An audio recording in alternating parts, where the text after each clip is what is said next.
I'm just like, like realistically, I don't even know. Like once the mega bus drops you off, like, and then what? Like, Quarter. I really want Yeah.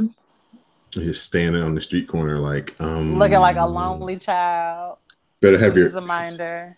It's like stand by the bus driver. Like, how many more minutes before we have to get off this bus? Oh yeah, Right. the Uber shall be waiting for me at the corner. Thank you. But then it's like traffic is so shitty that like what do New York Ubers even cost? New York. What? A lot. Yeah, like I When can't. they I started putting, don't know. there's only there can only be a certain amount on the road. The way my portness is set up, I might just but I don't want to ride the subway.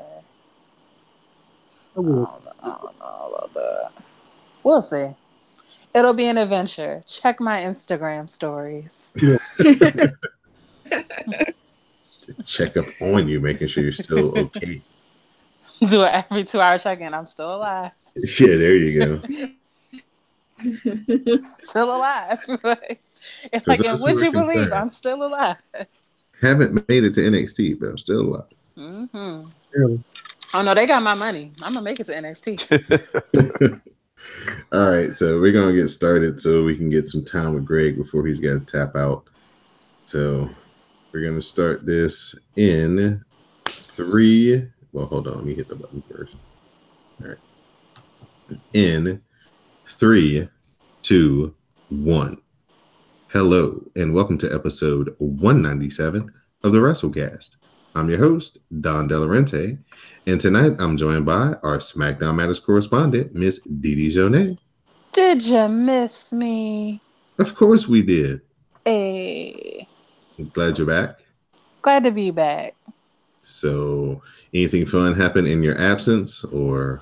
Anything fun? Can I make up fun? Let me lie to you. Let me tell you a fake story.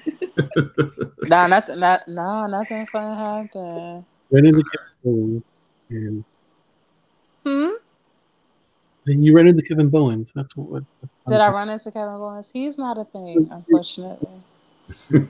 I did see, oh wait, no, lies. I did see a Samoan in my building today. And I was like, what are you doing here? Are you related to The Rock? No, he was more like a Rikishi. He was more like a Joe Samoa, right? But he ran up the steps really quickly, so he was light on his feet. Yeah, he's definitely of the lineage for sure. Yeah, he was real quick. I was like, he was like 6 foot tall, 320. I was like, how you doing? I think he's a plumber, which is a good job. You know, you always need a plumber. They be union. So yeah, that's all I got. All right. We're joined tonight by our RawCast correspondent, Mr. Samuel Kalunga. Howdy, everyone. We're good, man. How are you? Yeah. And we're joined by the WrassleCast broadcast journalist, Magnum Prime. What's going on, Greg? What up? Not much, Saluting man. the flag, standing for the anthem. Toes on the line. That's what Jerry told me to do. And tonight, we're joined by a very special guest. She's the high-heeled gamer, but tonight we're going to call her Miss Catherine, as she's joining us for the very first time on the WrassleCast. How you doing, Catherine? Thank you. Thank you for having me on the show. I'm very honored. Thank you for joining us. So let the people know where they can find your work out on the interwebs.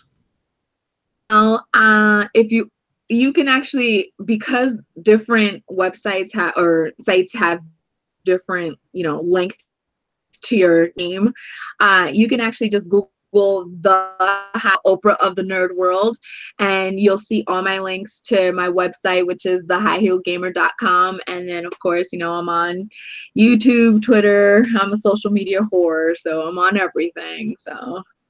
All right. Well, tonight you're going to be on the WrassleCast for this episode. So just like every first-time guest that we have, you have to tell us about your origin story with professional wrestling. So tell us who got you into wrestling, some of your favorites growing up, and some of your favorites that you currently like today. Okay, so growing up, we were a big boxing family. So we watched a lot of boxing, and which bled into wrestling. So I grew up in the 80s. So I had, the Hulk Hogan, Macho Man Randy Savage, Jake the Snake, which was my favorite as a kid, along with Andre the Giant. Those two were my all-time favorite. And all of that was because of my stepdad, who I call my dad because he raised me. And we would watch, and he'd have one too many and slip me a Heineken as a kid. So we would kind of drink together. Like I would sip off of his stuff. This was, PC and protocols and all this other stuff.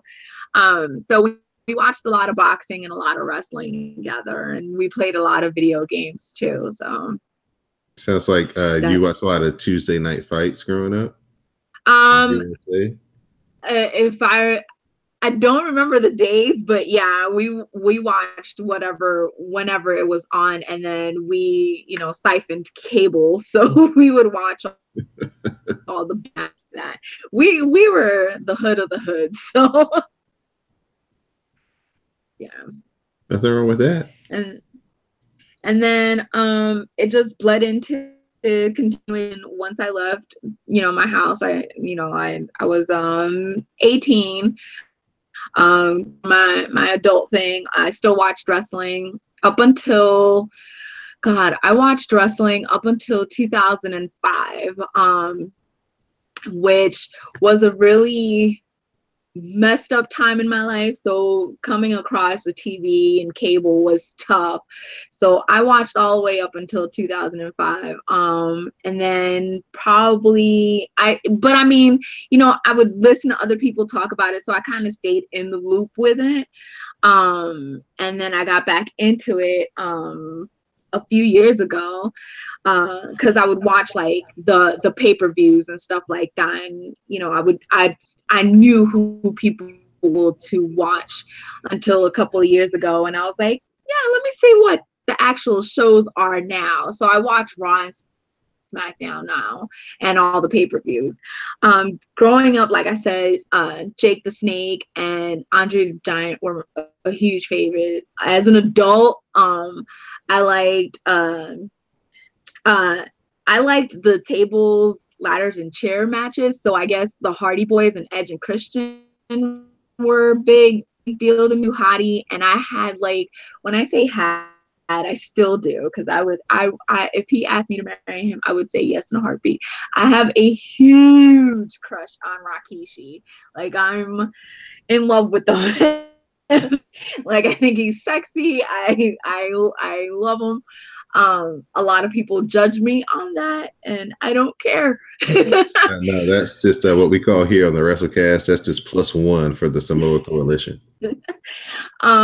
And right now I'm a huge Asuka fan. The New Day. I'm still Matt and Jeff Hardy. Shinsuke, I like Shinsuke a lot. And Finn Balor, definitely. Those are, and then I just now because I started looking at his Instagram and stuff, Braun Strowman, and I'm like, holy shit, he's like a big ass teddy bear. He's right and gentle, and I'm like, oh, he's a gentle giant. So I'm now starting to Braun Strowman fan club type of thing. So all right, so we are extremely excited to have you here tonight on the WrassleCast, and we're looking forward to your insight on our reviews and our news. So Sam, if you got any news to lead off with, I'll let you have it. If not, I've got some of my own. Okay, I have one thing. Your boy Colt Cabana is suing his bestie CM Punk over legal fees. He claims that Punk told him that he would help him and take care of him when the two of them got sued. And he says he even has, he's got the receipts. He's got the text and everything. It says where he said that he would take care of him. And, basically, Punk basically said, yeah, you're on your own, buddy. And, of course, now that's getting down to Cabana's going to sue him. Oh, man, that's That's such a bad ending to this. How they're gonna Colt Cabana's gonna win and he's still gonna lose. Right? Mm. Like they just got this whole situation completed and finished with, and now they're just gonna jump into another thing. Right. Because Colt Cabana is out here on an indie wrestler salary. He ain't got 2 UFC fights underneath his belt, money, or WWE significant run champion on top money. So that's the reason that it was like, hey, he's probably like, at least do 50-50 with me or something. Yeah, that was the original plan, but then he was like, yeah, no. Wow. Cold game, man. Cold game. Yeah. So another news, Renee Young will be joining the commentary on Monday's episode of Raw.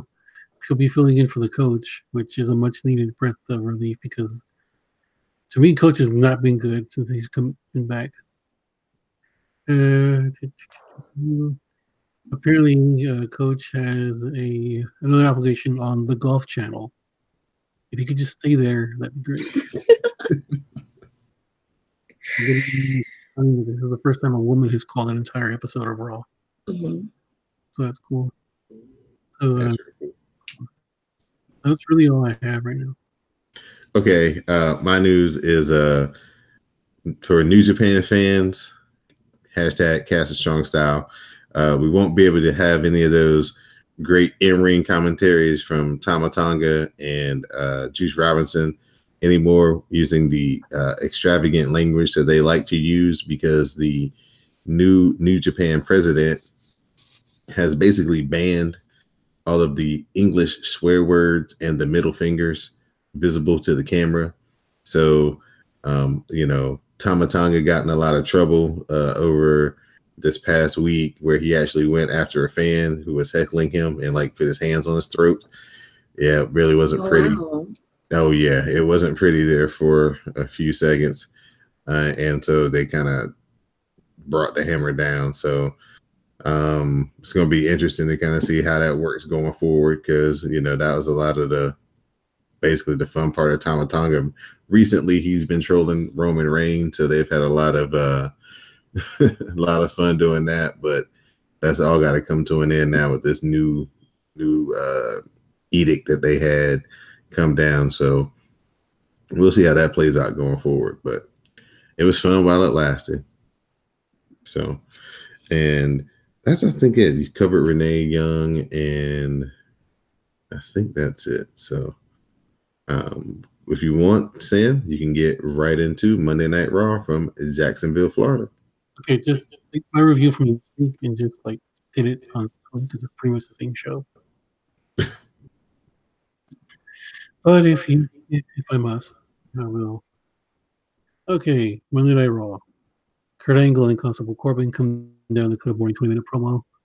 Angle says that Ronda Rousey will be making her in-ring debut tonight. He then compares her to Brock Lesnar as, he has no class and never shows up. He's the one UFC person who, has no class and never shows up, unlike Ronda Rousey. Kurt says that Paul Heyman is still employed, asks for what Brock did to Kurt, and then before he can finish the sentence, Roman Reigns comes down and says that if you kick this is what happens when you kick the big dog out, and who will protect the yard. He asks Corbin what he did when Brock Lesnar F5 Kurt. And he says he ran. They talk some more. Kurt put Roman Reigns and Constable Corbin in a match right now. Corbin cheap shots Roman while waiting for a referee to come down. So Roman Reigns versus Constable Corbin. The match ends with boring Corbin rolling out of the ring as Roman was getting ready for a spear. Finn Balor shows up. Corbin backpedals. Roman hits a Superman punch, gets him back in the ring. Spear 1, 2, 3. Roman Reigns wins. Another 22-minute match with Baron Corbin. What the hell are they thinking? It worked so nice last week. Let's do it again. This was rough. You want to suck the air out of the crowd? Start off a night with Roman versus Baron Corbin. That'll get the people on their hands. Yeah. I personally don't like Constable Baron Corbin because he's a little whiny crybaby, and all he does is quote unquote talk to Stephanie on the phone whenever things don't go his way. It's like they're like terrible. Like just give him, instead of a vest, give him a bib because he's like such a whiny baby. Actually, Triple H should really look into those late night phone calls. But he's dressed okay. So he's supposed to be a constable, but he's dressed like a bouncer or a doorman. Yeah, Fridays. Right. Yeah, Friday. Yeah. So yeah, no, yeah, he needs to come out in like the old school constable uniform with like that big hat, and like, and like he needs to grow that mustache. Yeah, grow the mustache, twirl the baton around like in the Chaplin films. Just go the whole commit to it. Yeah. Start all his promos with Yeah. So after the match, Finn gets in the ring, removes his jacket, kicks Corbin in the corner, gets the coup de grace, and yeah. So Seth Rollins is in Kurt's office watching a recap of what happened last week. He says that every time he gets a bit of momentum, Drew McIntyre gets involved. He wants to know what he can do. Kurt says he can find a partner and take on both men in a tag team match tonight. So Bobby Roode versus Mojo Rawley. Match. Bobby gets the victory after hitting a glorious DDT and getting the pin. And it was all good a week ago, Mojo. It was all good a week ago. Like they're gonna keep on with this. The Drifter comes out with his film crew. He starts to do his thing, but then Bob appears. He says that he watched the Drifter's documentary. He says that it framed him in the way he really was, and it was well done piece.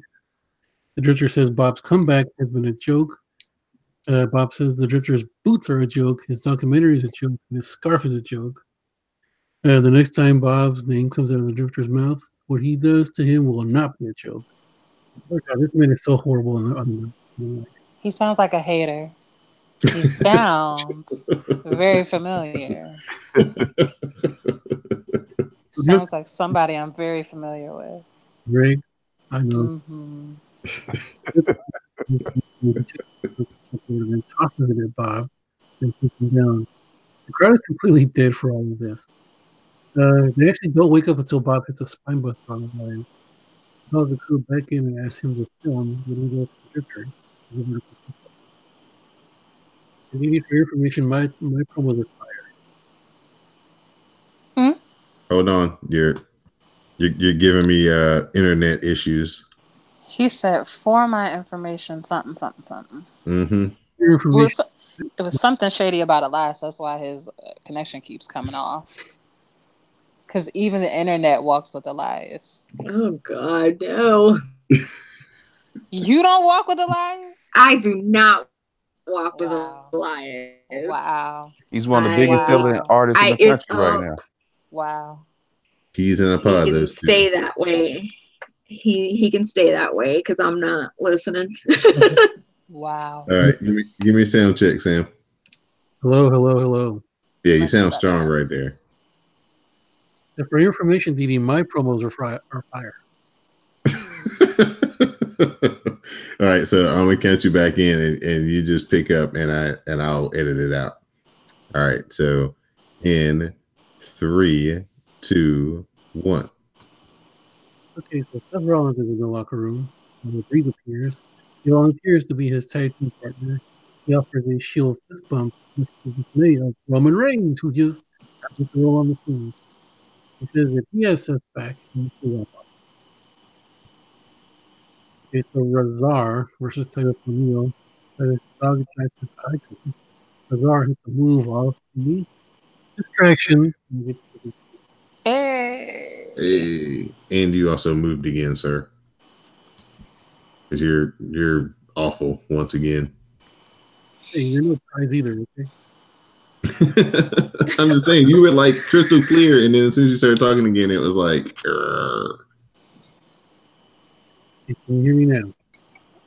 hold on, do this. Everybody else that's not talking right now besides Sam, just go on mute for me.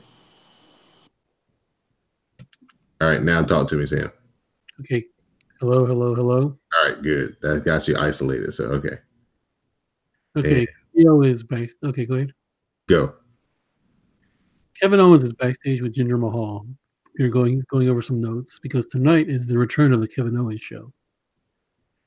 Kevin Owens has his stage set up on the stage instead of in the ring for some reason, which we'll later find out. He welcomes his guest, a man who has helped him cope with the stress caused by Braun Strowman, Jinder Mahal. Kevin says that thanks to Jinder, he is more at peace and more relaxed than he has ever been. After getting thrown off the cage, he thought he was going to have to live his life in pain.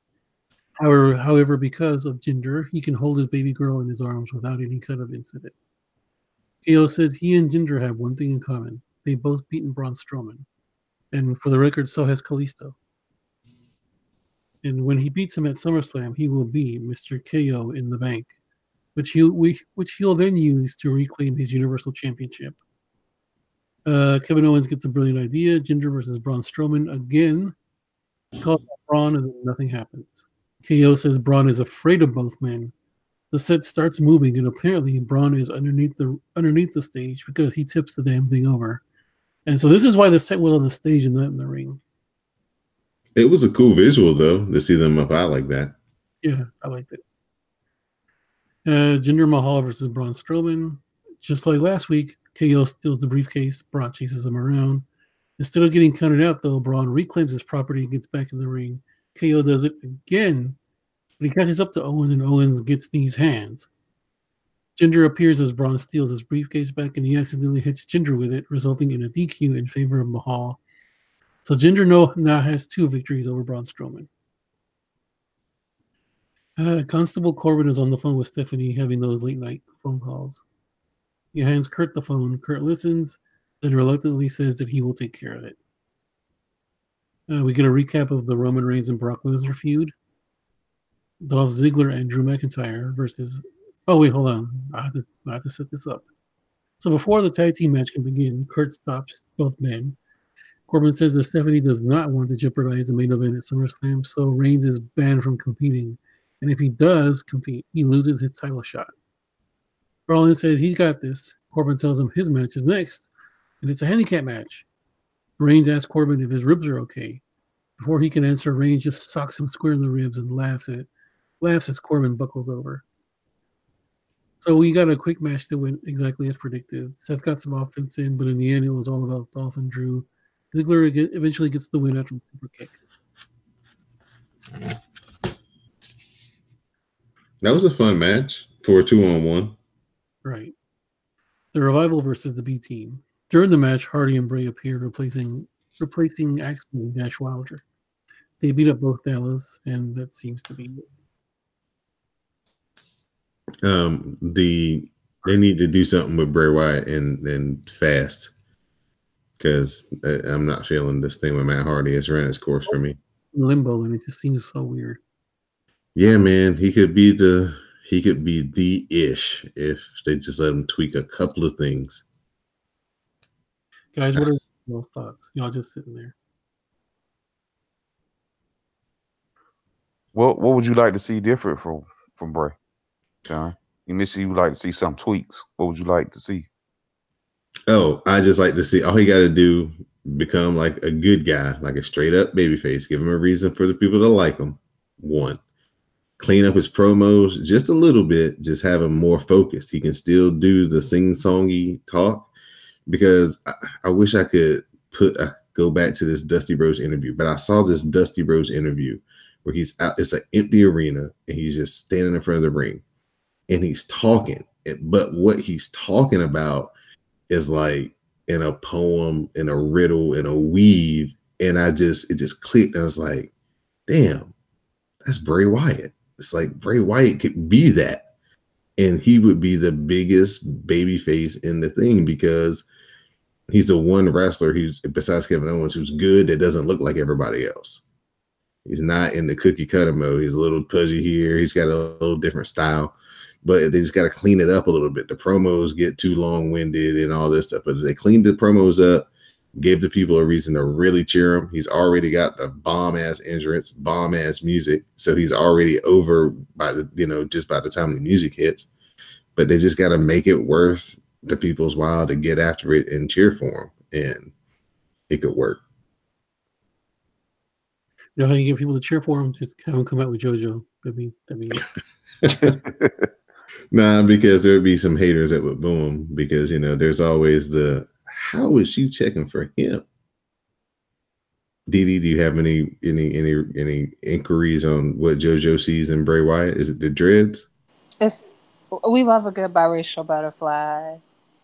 It's just he's got the like a light peanut butter. He's probably speaks to her in that fake New Orleans accent, and it just does something. Do you think that Bo Dallas has himself a black girlfriend as well? He's married. Oh, I didn't know that. I believe that's what he said when he was on that other show talking about. I know he believes in aliens. I think he might be a flat earther. Oh, well, yeah, he was on that one podcast. That's yeah. I think he said he was married. I'm pretty sure she's a white woman, but I could believe he got a couple black girlfriends in his past, for sure. All right, for sure. And if he doesn't and wants one, he can always call me.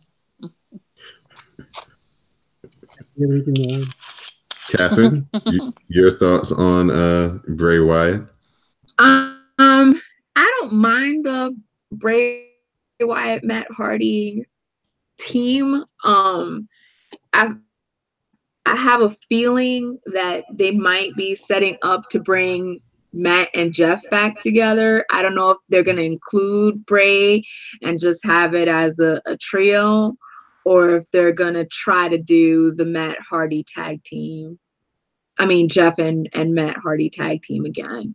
But I have a feeling that's what's being set up right now.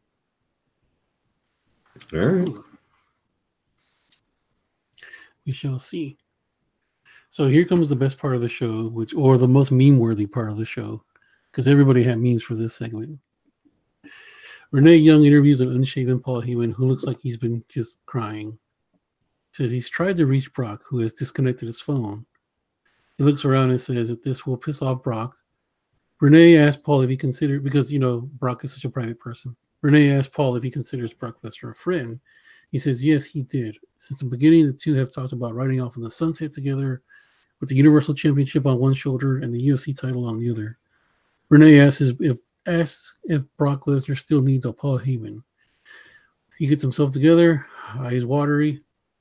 Renee asks if Brock isn't around, does he think anyone else could be a potential client?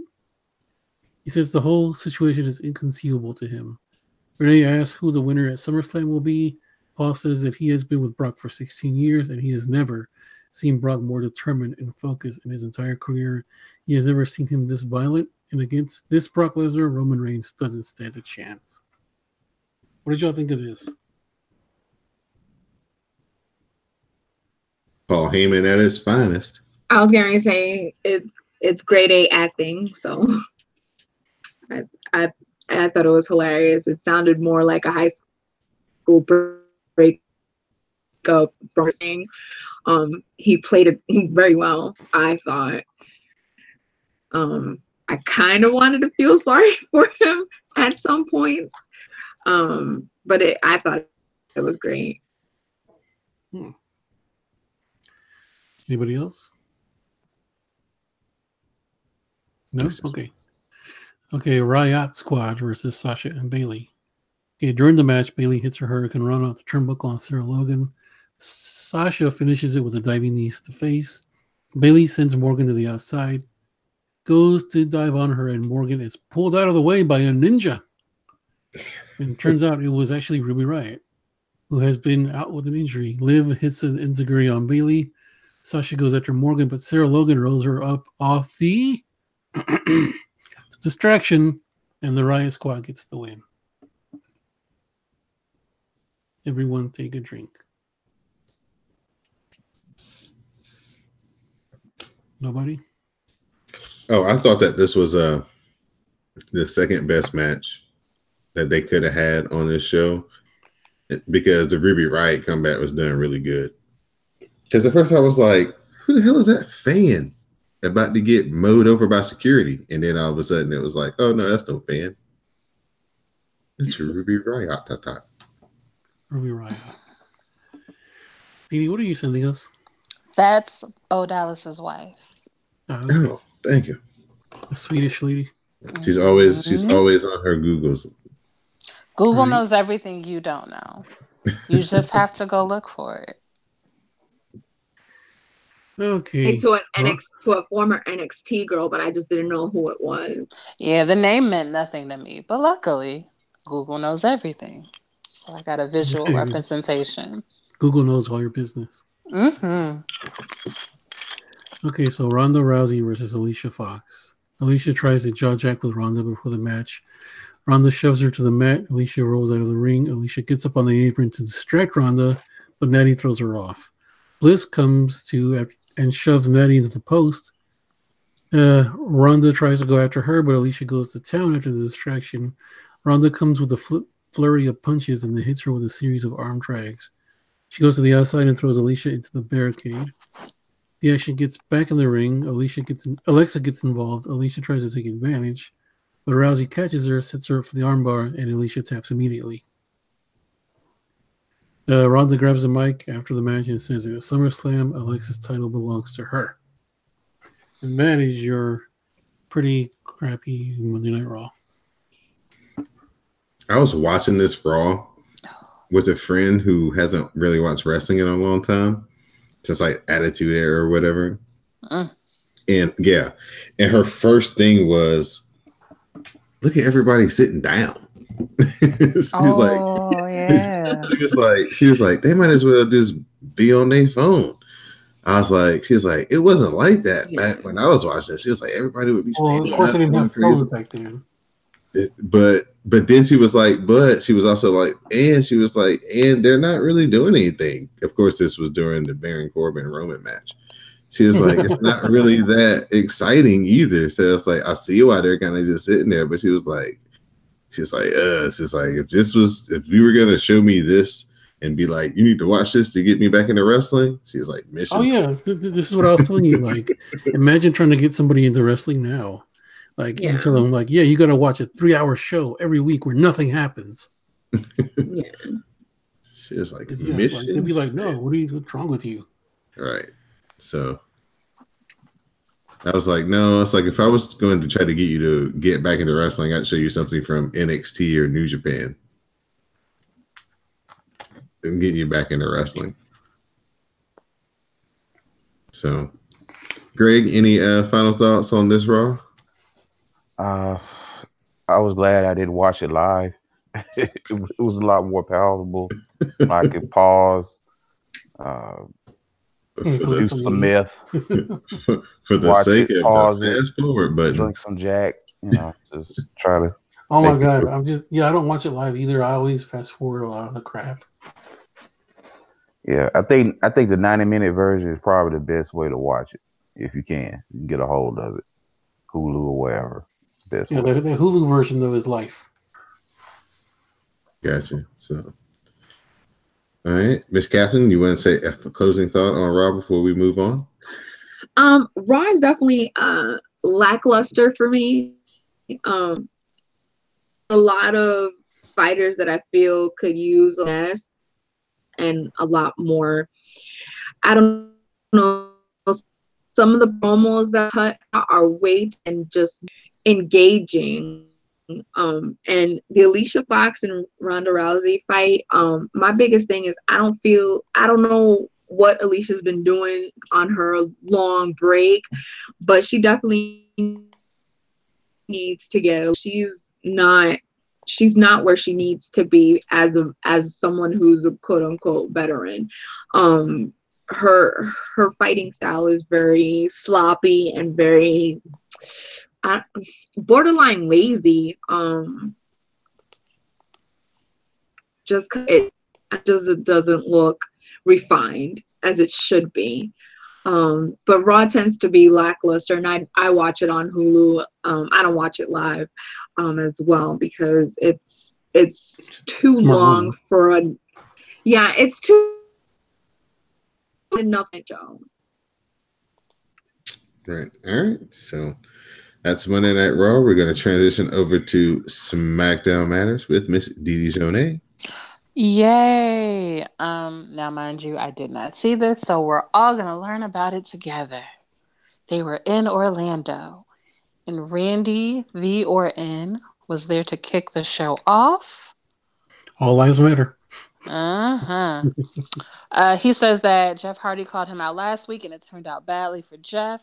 He asked the fans if they still believe and says he did what he did to make the fans uncomfortable. You know how, like, when black people feel when the cops pull them over. As he takes out all of the stars that they love, he will become so violent, again, like cops, that they will want to change the channel. But they won't because they believe in superheroes and hope. You can tell he's talking to white people. Anyway, they hope Jeff will come out and save the day, but he won't. He erased the enigma last week and will erase everyone they love. He says he doesn't get the respect he deserves from the fans. Again, cops say that.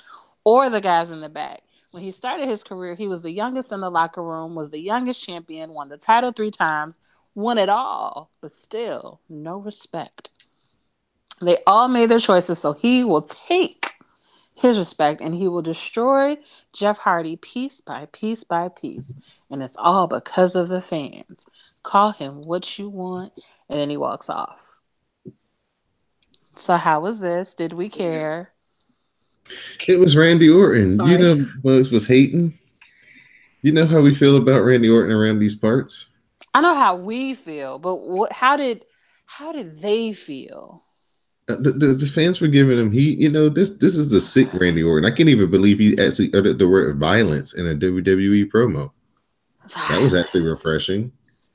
Violence. They don't use language like that. They should. Whoop that ass. I was looking at old videos of WWE, and it was when China won the Intercontinental Championship, and there was a chair shot in there, and I was just like, fuck your concussions. I miss headshots. I really do. Yeah, we talked about this a couple of weeks ago when we watched Lucha Underground, and I think Brian Cage was out there giving head chair shots to people. So great. The violence. Anyway, to bring it all back. Anyway, Charlotte is backstage. She tells Becky she didn't want to ruin her moment, and Becky wants to be happy for her, but she wanted Carmella to herself. She said Becky is going to prove she's the best by beating the best. They agree that they are good for the tag match because we are not Bayley and Sasha. Is there a tag division coming or not? It may be sooner than later, my friend. It's like it's ramping up, but I don't trust them. So I'm like, I don't want to believe, but I want to believe. They might try to, well, no, because Evolution is all I was about to say. They might try to, I was going to say, they might try to slide it in on the back part of the Mae Young, but that's all going to be tied in with Evolution. So I don't know where would they have a chance to kind of like announce it and start it up. Right. I don't know where it was in the news cycle, but Bayley and Sasha were on Instagram like, we would make a great tag team, and it's like, girl, don't threaten me with a good time. So I don't know, we'll see about it. So basically there's a match: Charlotte and Becky versus Peyton Royce and Billie Kay, aka the Double Iconics. It starts with our Iconics on the mic running down Orlando as a city. Charlotte and Becky, they get boring chants, which I know hurt Donald's feelings. Becky gets the disarmer, but Billie Kay makes the save. Charlotte tags in and hits a moonsault onto the Double Iconics, and the figure 8 finishes out Peyton Royce. Oh. I was more sad about Peyton Royce having to endure the figure 8. Oh. Renee's back. Go ahead. No, go ahead. No. I was looking at Charlotte, and did they get bigger? They probably. I mean, if you're gonna get them replaced, they're gonna get them ruptured. It tends to happen that when you replace them, they go bigger. They don't go smaller. Yes. No, but she replaced them because they ruptured. Yeah, right. that doesn't matter. Regardless of why they replace them, it's just kind of like what tends to happen. Like, regardless of why they get replaced, they never seem to go smaller. Since I'm replacing them anyway. Yeah, they never seem to go smaller. I don't know. Maybe because I have big boobs, I would never be like, yeah, bigger. No, small.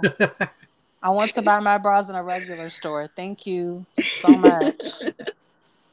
Anyway, Renee Renee interviews New Day. Kofi is dressed as an 80s interviewer and interviews Woods and Big E. They plan to win tonight and move on to SummerSlam and win the tag titles.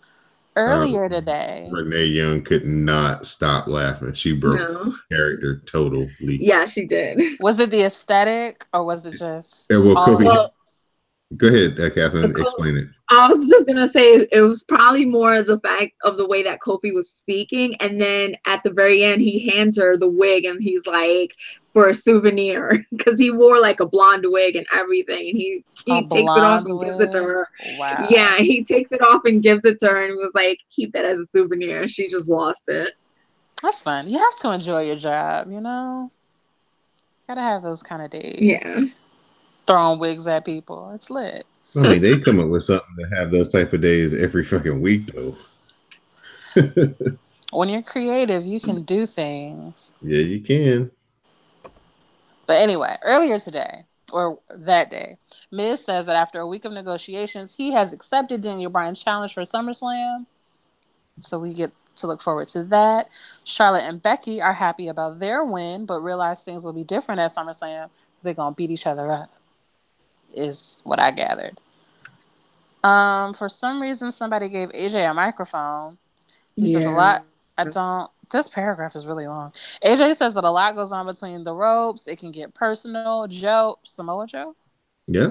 Samoa Joe made it personal last week by talking about his family. AJ wants to be a great superstar for his family and says parents make sacrifices. That's his job as a father and as a man. He's away from home for over 200 days a year and he misses so much.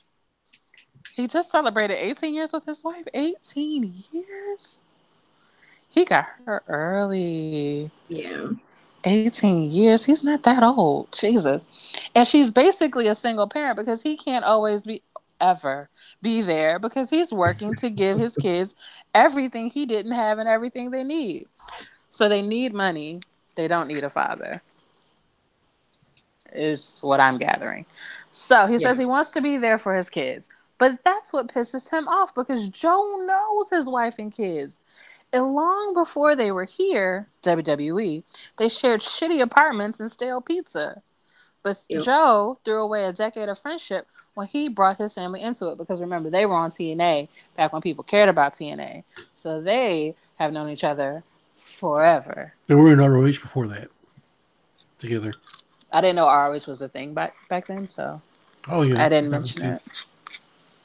Listen, I just heard about ROH like 2 years ago. I don't know nothing about nothing. Oh yeah, I forgot Shimmer doesn't exist in your world. It doesn't exist.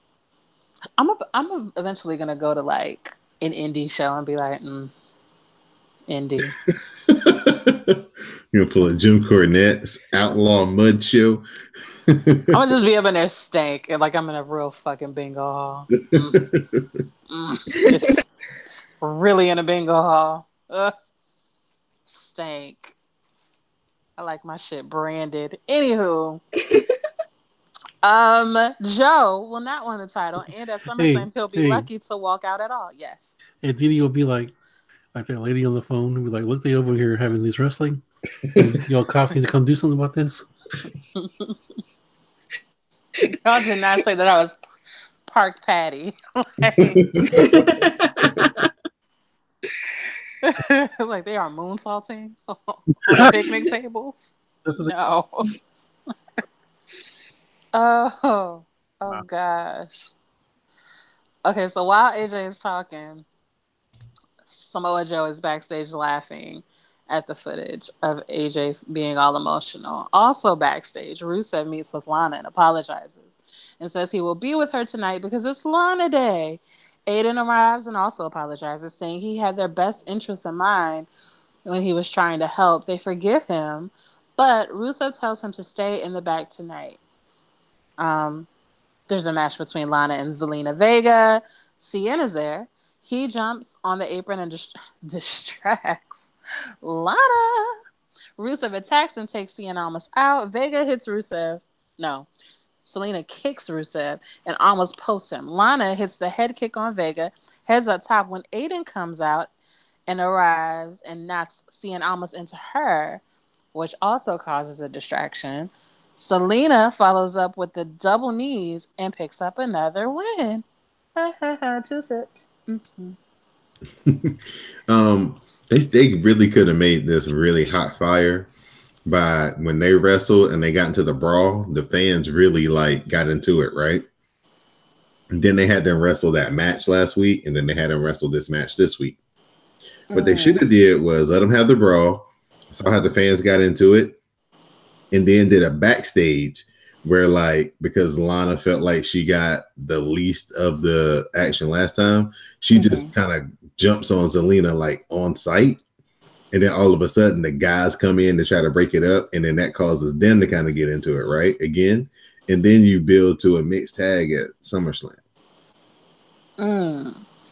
I like the way you book.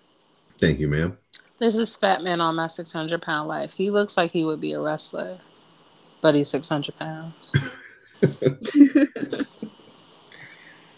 He's low-key handsome. If he can get down to 350, we might have something going on. Anyway, Shinsuke is interviewed and says that Jeff Hardy was erased.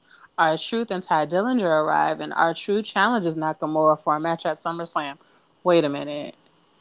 What? Why are we doing this to Shinsuke? They asked R-Truth how he'll get a title shot.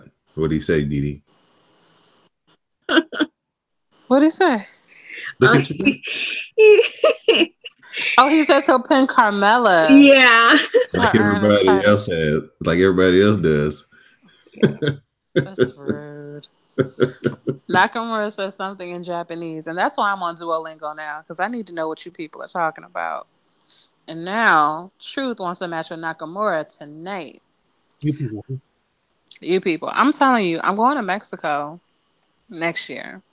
So now I'm really on Duolingo trying to learn Spanish, because you ain't going to be talking shit about me when I'm right in your face. And I've decided that I like K-pop, and I don't know what the hell they be talking about either. So I decided to also learn Korean on the Duolingos. I might need to add Japanese too, because I feel like Shinsuke be talking mad shit.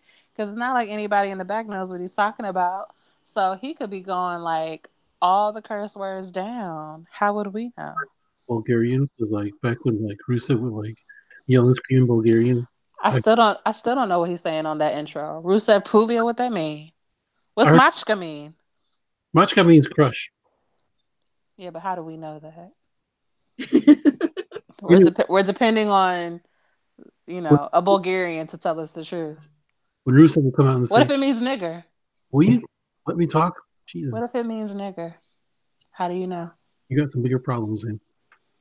So when he'll come out, I'm just saying it could be anything. Nobody understands except Bulgarians. I just want to know. I don't trust anybody to translate for me. I'm gonna learn Korean because I be going to the nail shop, and I want to know what they be talking about. But that's how I feel about Nakamura. Any hoodle. There's an exclusive interview with The Miz. Byron, he's still a thing? Interviews The Miz. Miz isn't actually here and appears on the big screen. He runs down the viewership for Total Bellas and says his show is superior and he has no bad reviews. He's not there live because he's a star. He hypes tonight's Miz and Mrs. and Byron asks him about his SummerSlam match with Daniel Bryan. Miz says he's too busy to worry about Daniel Bryan and says he should be WWE champion. He says Bryan needs the match with him, and he will embarrass Bryan at SummerSlam. He has spent most of the last few years crying at home, and Miz will expose Daniel for what he is beneath him. Miz tells Byron he's likely to find Daniel Bryan in catering, likely eating some kale. That's shady. Ain't nothing wrong with kale. I mean, there's a lot wrong with kale, actually. Like, you gotta make kale be good, because, yeah. But anyway, Bryan arrives on location and kicks the shit out of Miz. Until security gets involved, and Miz breaks a vase of flowers over Daniel Bryan's head. Yeah, Miz is like in the middle of talking shit, and then all of a sudden, Daniel Bryan finally punched him in the face. It's lit. This man is really handsome. See, he could still walk. See, when you on my 600-pound life is levels. When you're too big, you can't walk under your own steam. That's when we have cut the cord. But anyway, I digress. There is a match between Nakamura and R-Truth for whatever reason. I'm going to assume that we all know that Nakamura won. Yes, yes. So he lays in some knee strikes, kicks Truth in the head, and then hits a reverse exploder and finishes with the Kinshasa. Boom. There's a promo from the Bludgeon Brothers promising bludgeoning at SummerSlam, and stay true Oh, to your and name. I didn't put that in here because it didn't last but so long. They beat up two rinky dink dudes, but there was nothing of significance. At least they could find some rinky dink tall dudes to make it a challenge. But guess who's back? The Bar. I know they came back the other day, but I wasn't watching. So it's Cesaro and Sheamus versus the New Day, specifically Kofi and Big E. It is part of the tag team tournament finals. Cesaro gets the swing and sharpshooter on Big E. He fights, but Cesaro pulls him back center ring. He sits back on the sharpshooter. Sheamus cuts off Kofi, but Kofi hits a DDT on the floor. Big E powers out and looks for the tag, but Cesaro transitions into a crossface. He powers out again, hoists Cesaro up, and Kofi tags in, and they hit a midnight hour for the win. And that's the end of your SmackDown for the week. Oh, yeah. You're New Day welcome. doing their thing. Oh, he's Mexican. Okay, that makes sense. I knew he was a little swarthy. All right. Gosh. Catherine, are you looking forward to the New Day versus the Bludgeon Brothers at SummerSlam? I'm hoping it's a good match. I already have the feelers are gonna just because they have been. But I'm hoping it's a good match. At least I need a good match out of it. All right. Anything else stand out to you from this SmackDown? So my big is a lot. Like he comes off as a whiny like crybaby, like, "Well, I didn't get my shot.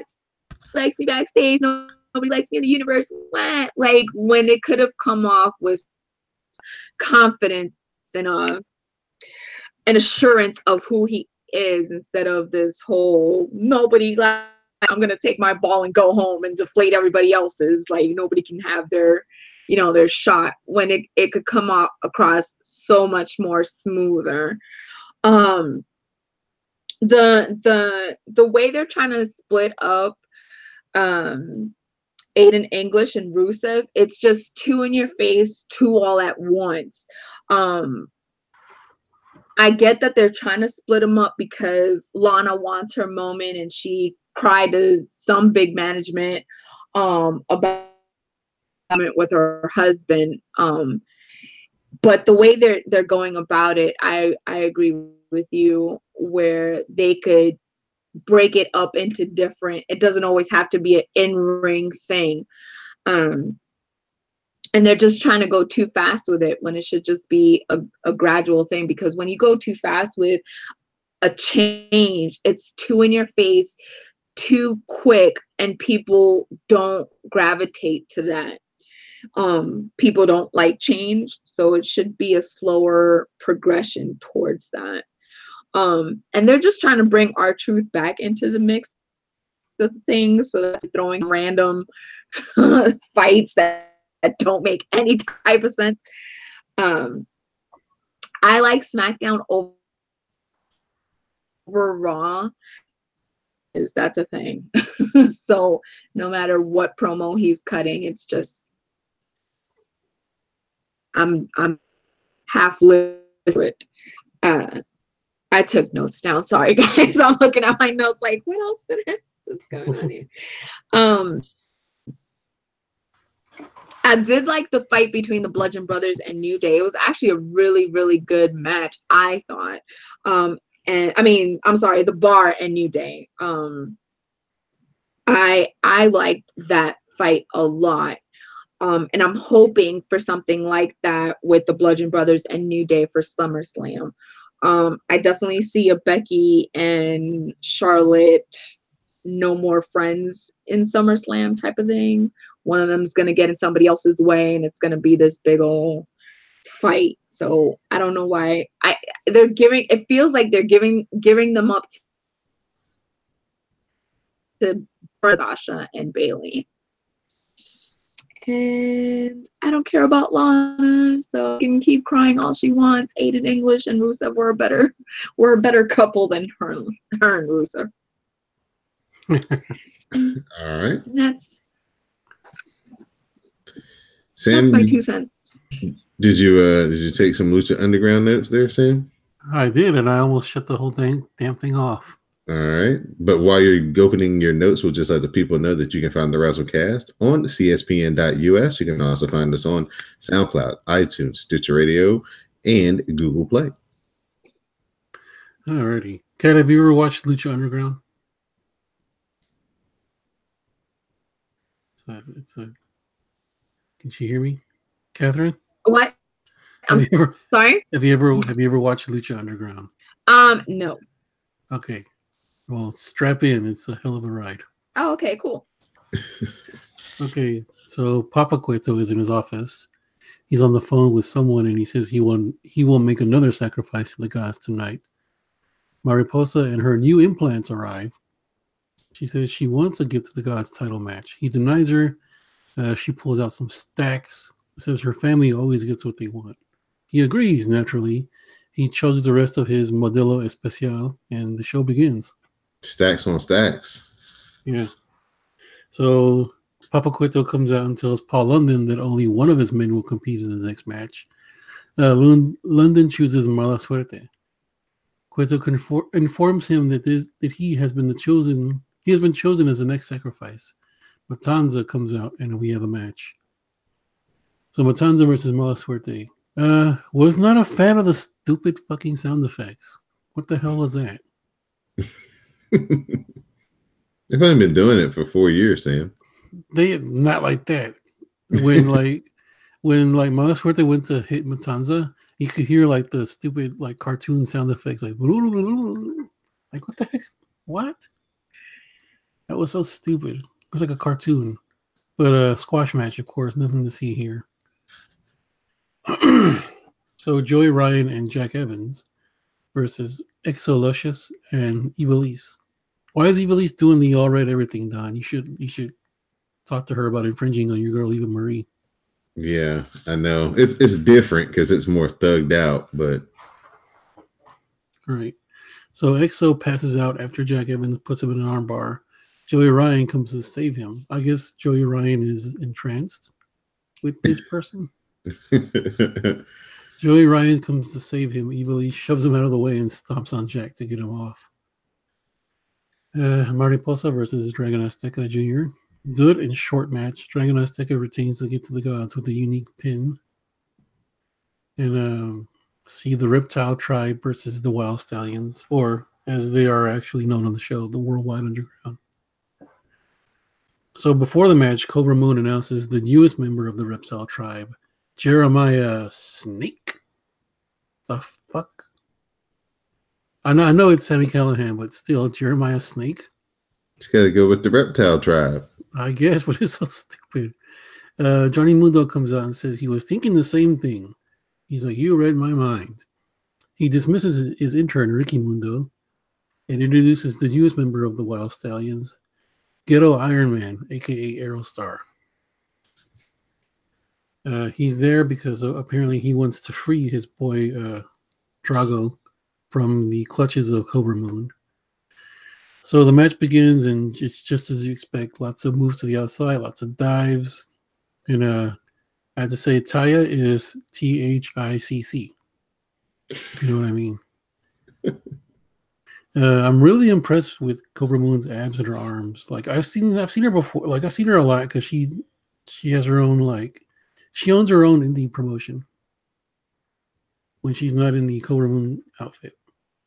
But I never actually got a good look at what she's got going on. The match finally ends with Johnny hitting the Starship Pain and getting the pin. He uses his one wish for his homie Ghetto Iron Man, and that is to free Drago. Of course, Taya looks very upset. She wanted gold. She wanted riches. She wanted all that because that's what they were hunting for. Yes. They did the whole Temple of Doom Indiana Jones thing. Cute the Ray J. Yeah. So, she's very upset. She grabs the mic, calls Mundo an idiot. Everything they did was for nothing. He said a Cobra Moon could not grant. Oh, a Cobra Moon could grant. What's his Aerostar's wish, but he could not grant Mundo's wish because only Taya could do that. This is when I was like, I think I'm gonna tap out on the show because this was way too much for me. A ring is procured. Johnny gets on one knee and proposes to his wife in the Macho Man Randy Savage and Elizabeth SummerSlam 91 style. She says yes. The two embrace. Macho Man's music plays. This was fucking stupid. I thought it was cool. Dee, you would have appreciated it if you would have saw it because the first thing you would have thought would have been, "Oh, it's Macho Man." Aww. I believe you. I never saw that proposal, did you? The whole proposal thing Macho Man did. Mm-hmm. You did? Yeah. I mean, not in real time, but I've seen a video of it. You were like, what? Hmm? You sound like you're underwater, Aquaman. I don't know what you're saying. Good. You won't hear this. Okay. Bloop, bloop, bloop, bloop, bloop. He speaks to the fishies. Mundo is backstage. He has a wish. He has a wish too. Claire and Johnny are together until death do them part. He laughs maniacally, as does his dog. That is your Lucha Underground. Yeah, it was the main event had a whole lot of Crash TV going for it. I heard from a friend that it's kind of this is pretty much what the show's turned into. That's pretty much what they're doing. What now? The show has basically turned into just silly shit. It's like a parody of what it used to be. Oh yeah, it was because a lot of the primary guys aren't available. They keep showing everybody else. Right. So yeah, I don't know. I don't know if I can keep watching this shit now after that stupid. That's the thing that's going to turn you off from watching Lucha Underground. I mean, I'll watch it. I'll watch it again. We've seen. I'll watch it again, but it was just like that did not endear me at all to keep watching this show. I was like, I almost tapped out right there. Oh my gosh! After all the improbable black magic we've seen, the proposal is going to turn them off. I don't know. I might be back for Mariposa's twins, but that's. Yeah, they were. It's neither here nor there. They were they had their own front row seats. Yeah, they did. They were definitely like, "Hey, Mariposa." Like never noticed you like that before. Nice to see you. Yeah, she didn't have those before though. Yeah, for sure. So yeah, that was it. I'm gonna go wash my eyes out with something. All right, so I'm gonna get into NXT. As we're going to start with Nikki Cross versus a newcomer, Amber Nova. Nikki starts the comeback with running clotheslines. The ground and pound follows, and then Nikki Cross heads up top, and then she hits a high cross body. Nikki gives Nova the purge, and Nikki Cross gets the win. We get a Keith Lee video package, and then Ricochet arrives for his match. But instead of a match, Cole and the gang beat him down, and they basically pull him through the laser little setup that he has. Cole gets on the mic. He calls Ricochet a loser and proclaims himself the one and only North American champion, and he'll stay that way at TakeOver Brooklyn. Damn. Vanessa Bourne is interviewed about facing Tanara Conti in the Mae Young Classic qualifier, noting that an important tournament like the Mae Young Classic can't take place without her. Cassius Ohno versus Adrian Jadot. Ono slaps around Adrian and fights off a slam and lays in elbows and knees, but Jadot hits a Saito suplex. Easy for me to say. Adrian then runs into an elbow strike, and Ono finishes off with the Dream Crusher. Then we get the special Velveteen Dream EC3 Summit. They meet by a pool. EC3 is immediately on guard, thinking that Dream will toss him in, but Dream says that won't happen. Then they discuss their takeover match, calling it the Purple Rainmaker against the Golden God. Dream feels disrespected by EC3. Dream drops his glasses, and when he goes to pick him up, EC3 dumps him into the pool. Velveteen Dream is acting like he's about to drown, and EC3 says, "Hey, dude, it's only 3 feet." And then Velveteen Dream stands up and gets himself together. That was actually really good. Better in visual form than me trying to explain it to y'all. Keith Lee makes his NXT debut versus Marcel Barthel. Lee misses a corner splash. Barthel lays in uppercuts, but Lee tosses him aside and hits a pounce. The ground zero follows, and Barthel is done, and Keith Lee wins his NXT debut. The Street Profits make fun of the Mighty, and then they hype their match against the Mighty next week. Tiana Conti versus Vanessa Bourne, a Mae Young Classic qualifying match. Conti counters the crucifix into a side slam, and she picks up the win. Our main event, Aleister Black versus Johnny Gargano. Aleister Black cuts off a slingshot spear with a knee strike. Black continues to control the action with kicks, and they trade clotheslines and work into a double down. Tommaso Ciampa runs out, and he attacks, leading to a no contest. Post-match, we get a big brawl between the three men, and the officials eventually break them up. That causes an angry NXT GM, William Regal, to come out, and he makes an announcement. And he says that in Brooklyn TakeOver, it will be a triple threat match between Tommaso Ciampa, Aleister Black, and Johnny Gargano.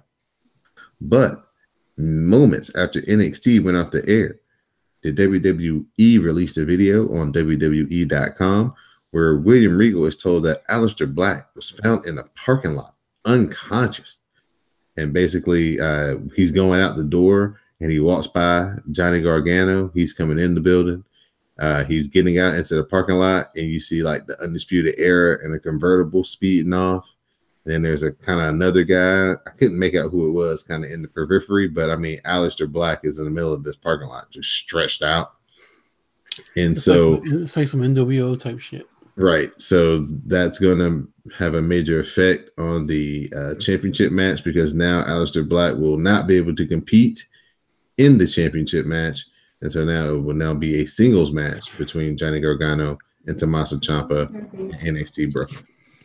So the real news is Aleister Black's got a growing injury, and he's going to be out for 2 months. Tommaso Ciampa, they were wrestling at a house show a couple of weeks ago, and basically Aleister Black too is growing. So yeah, not a good look for him. That's a very difficult injury to have.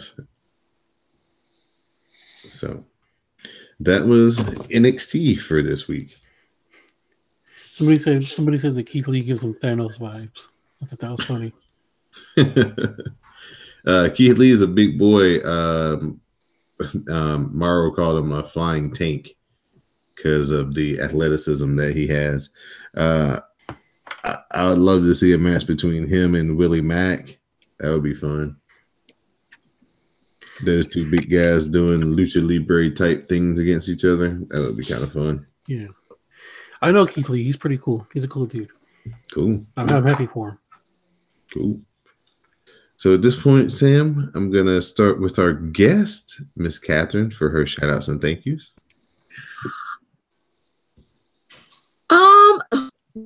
Shout outs to my people from podcast with Major Linux and Jay Dukes. We Twitch, and then day on all these other sites. We're like on 11 different podcast sites. Thank you to you guys for having me and thinking of me as a blast. It was a lot of fun, and thank you. All right, thank you for joining us, Miss Didi Jonet. Your shout outs and thank yous. Shout out to y'all for holding it down last week when I was having other technical difficulties. Shout out to my mother for her knee replacement. Shout out to knee replacements. Weird. So much fun. Shout out to, oxycodone. JK. I'm just kidding. Just kidding. Shout out to New York. Shout out to the Bolt Bus or the $1 trips. And shout out to a hotel because I need to book one or two. But yeah, that's it. That's it? I mean, shout out to Jade. I'll see her shortly. We can have and Angelina. I know what section they're in. If you going to NXT, let me know where you at so we can go get a drink beforehand. But yeah, that's it. All As far right. as I know, Angelina and Jade and we're not in the same section, but we're all in the same area of the arena. So Okay. mm-hmm. The Globe Brooklyn Takeover. I can't wait. We out here. Sam? Just want to give a shout out to you guys, as always. Shout out to High Heel Gamer for coming on with us. Shout out to my girl, Lady Nikki. Shout out to Greg. Shout out to Classic. Shout out to Scarfinger and Chase. I was just like right before we did the show, I was on their show, Scarcasm Live. So be on the lookout for that if you're into listening to stuff like podcasts. And shout out to our guest from last week, Miss Tatiana King. And that's about all I have for today. All right. I'd like to give a shout out to everybody who joined us tonight. So Magnum Prime, Catherine, our special guest. Thank you for joining us, Miss Samuel Kalunga, and Miss Didi Jonet. I'd like to give a shout out to everybody here on the CSPN, all the podcasters who put in all the work each and every week to bring the shows to you. I'd like to give a special shout out to Candace and her husband Mike on their new podcast, the Not So Newlywed Podcast. So please go to CSPN, subscribe, and check them out as they had their debut last Thursday. So, still fresh if you haven't heard it. So, and if you have heard it, listen to it again. So really good perspective on being married, being Black and married with a new baby, and, the challenges that they're facing. And they're going to have different guests. So different aspects and different types of relationships will be explored on their show. So check it out. Really fun show with those two. Also, check out our exclusive content on Patreon. So go to patreon.com/CSPN Media, and you'll get the full episodes of Random Ramblings, The Dark Match, The Bad and Boozy Uncorked, and also Not So Newlywed also has their exclusive content there, and we have more to come. So you guys got some snippets. I got something there coming pretty soon, so keep an ear out on that. Yeah, I won't tell you what it is yet, but you guys got some snippets in your feeds. So if you liked it, go over to Patreon, subscribe, and you can get the whole episodes. So it's a lot of cool things gone over there, as Jeremy would say. So we're going to get that up and rolling. So go check out Patreon, become a Patreon member, support the podcast that way. You can always support us through going, our regular sponsors, Amazon, Blue Apron, Audible, Busted Tees, Wink. So, different ways to help keep the podcast free each and every week on CSPN. So I've done the CEO thing enough. So for our special guest, Miss Catherine, for our Rawcast correspondent, Mr. Samuel Kalunga, for our SmackDown Matters correspondent, Miss Didi Jonet, the WrassleCast broadcast journalist, Magnum Prime Greg, I'm Don Delarente. This has been episode 197 of the WrassleCast. Please stay tuned for the parting promo.